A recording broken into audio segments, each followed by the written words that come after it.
I'm Claire and welcome to the third episode of my series 3 months of movies, in which I tell you all the movies that I watched in the last 3 months, and you can click there to watch the first 2 episodes.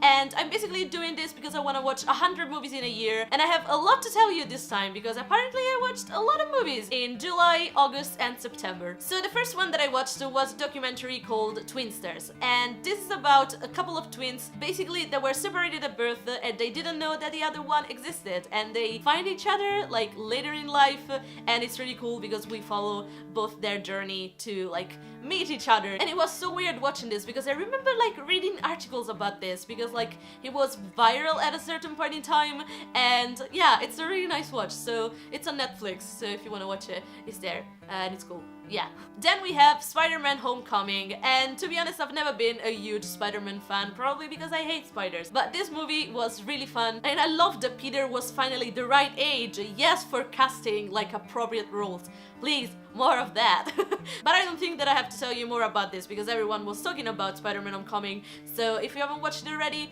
go if you like Marvel, or even if you just want to watch a light, fun movie, that's the one for you. Then I watched The Last 5 Years, recommended by my girlfriend, which is a musical with Anna Kendrick and Jeremy Jordan, and it's so cool. Like at first I did not understand it probably because basically the female character tells the story from the end of the relationship and the guy from the start. So basically every song that they do, it's completely opposite on the chronological timeline of the movie, and it's a bit confusing at first, but after listening to the soundtrack a million times, I've got it and I love it so much, and I'm probably gonna cover it soon. So be ready for that! Then we have an Italian movie that I watched with my family, and it's basically called Our Life, La Nostra Vita, and I didn't particularly like it, and I had to look it up because I could not remember what it was, just from the name that I have written here, so it tells you how much I cared about this movie. Then A Handsome Devil, which has Andrew Scott in it, so I think that's already a reason for you to watch it. But it's a coming-of-age gay movie, and for once, no one dies, and it doesn't have like a terrible ending. Sorry for spoiling it for you, but at least you won't go through the trouble of watching another not bad, but like sad gay movie. I'm so tired of sad gay movies. Please recommend to me happy gay movies or non-pornographic lesbian movies if you want to, because like that's all we get.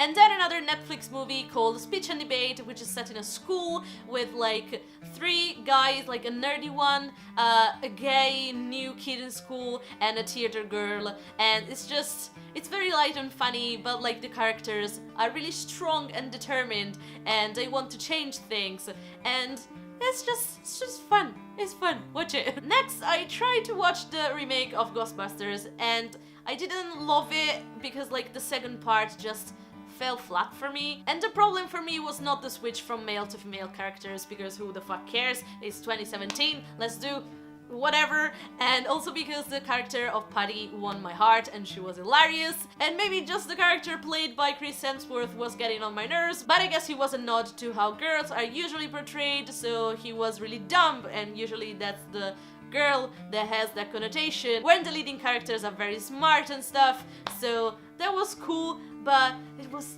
just really annoying. Then I watched The Walk, which is a movie about a real thing that happened. Basically, a crazy guy, awesome crazy guy, walked the distance from the Twin Towers on a fucking wire, and that was mental. And it's basically just a movie about the whole project of doing that, and like the getting people to help and getting past security and setting up stuff, and it's really cool. Go watch that too. You have so many things to watch. I'm giving you homework this time. Another gay movie was The 10-Year Plan, but this time around it wasn't that great. It's basically about this super hot guy that is really caring, and people don't understand him, so he can't find a partner, and then like he finds out who his real partner should be, and I won't spoil it for you if you want to watch it, but then I watched The Sound of Music, which is a classic in the musical movie genre, and I didn't know why I hadn't watched it sooner, but I finally did, and it's just a little bit too long. But it's cool, it's really cool, and like the relationship between the main character and the kids she's taking care of, it's so nice, and some of the songs are so cool, so yeah, I'm glad that I watched it now. Yay! The next one is Adders, that I just wanted to watch because RuPaul's Drag Race Season 3 was all about adders and like the cliques and stuff, and I wanted to understand what the fuck this was about, and it was not what I thought it would be. Like, I don't want to spoil it for you if you haven't watched it already, but it's not what you think it's gonna be. Let's just say that. And also I haven't listened to the musical yet, but I'm gonna do that too. And then I watched a really interesting and different Italian movie, which, to be honest, nowadays is not super easy to find, so I was glad that it was really well made, and it's feminist, and it's like this lady going on a journey alone, and like she works alone all the time, and people are trying to say to her, oh, you have to get a family and you have to this and that because then you will end up like alone, and she knows that she can do everything by herself, and she's a strong independent woman and she can do anything at all, and it was really cool, and it was really cool that it's the Italian one, and yeah, I loved it. Okay, no, stop, Aladdin. This is not the first time that I watched it, but it was the first time that I watched it in English, and since the songs change and everything, it was basically the first time for me, and it's still awesome. It's awesome, I love all the characters so much. Then I watched Dreamgirls, and although the music is amazing, it was a bit too long for my taste, but there's Beyonce in it, so cool. Then another Italian movie called La scoperta dell'alba, which is basically like the discovery at dawn, and it's a cool Italian movie because, like, I don't want to spoiler it for you, but it involves something that it's not featured in Italian cinema a lot, like a sci-fi element, and it was cool to see a different twist on a type of movie and like the story, which was like related to Italian history, and I don't know, it changed it and it made it more interesting. Then I watched The Help, and to this movie I've given the highest score in this 3 months. It was really great, and it's just, I don't know, it captured me so much and I could not stop it. Like, usually when I watch movies, I like pause it and do something else. I could not do that. I watched it all, and it was really captivating. That's the only word that I can use to describe it so well. And it tells the story of black people in America when basically the only job they could do was like serve white people, and like it gives you perspective, and it's awesome. If you haven't watched it yet, go do that. Again, I've given you so many movies to watch, but you have time. You don't have to do it in a year like I'm doing. Oh god. Then my family wanted me to watch Operation Petticoat, which they remembered to be very hilarious, and I can confirm it was very hilarious. Although I watched it in Italian, so I don't know how many of the jokes work in English, but I'm sure it's hilarious in English too. And yeah, it's a very old movie, but it's very funny. And then I wanted to give this movie a try. It's about a lesbian couple, and it's Italian, and I really wanted to like it. I don't know, I maybe started with the preconception that it was gonna be good, because I remember people being excited about this movie, but it wasn't. Because, as you know, like, lesbian movies have always that thing, that one of them cheats with a man. And do they have to do that every time?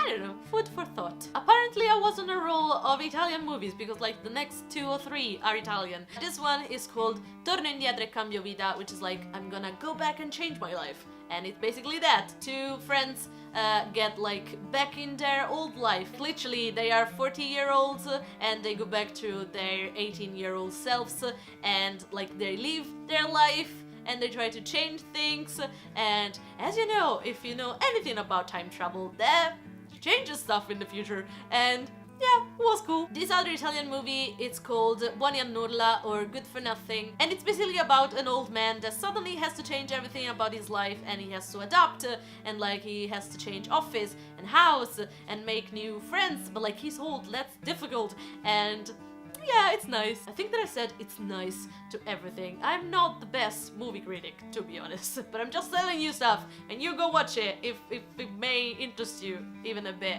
And the last Italian movie, it's called I nostri ragazzi, Our Kids, and it's weird. Basically, 2 kids kill someone, and they try to get away with it, thanks to their parents. But that's weird, and it's handled weirdly. And family is a bit fucked up, but I don't know if I recommend it, to be honest. Tell me if you watched it, what you think of it. And the last movie that I watched was The Social Network, and to be honest, I don't know why I waited so long to watch it, and I wish that I watched it in a cinema, because it was amazing, and the writing is awesome. And I remember watching a couple of videos that said that the way it's written, it's basically like music, and I can totally see that, and I don't know, it's so cool. If you don't know what it's about the creation of Facebook, but it's not really about the creation of Facebook. Like, yeah, it's about that, but also about the life of Mark Zuckerberg and all his friends and how things get complicated, and it's done so well. It's done so well. But thank you so much for watching this video. If you watched any of the movies that I watched, you can leave a comment down below and we can talk about them, or if you have a recommendation, leave it down below too. And if you want to see more from me, you can click there to subscribe to this channel, or you can click on my other face to subscribe to my Italian channel, and you can click somewhere around here to watch my latest video. I will see you next time. Bye!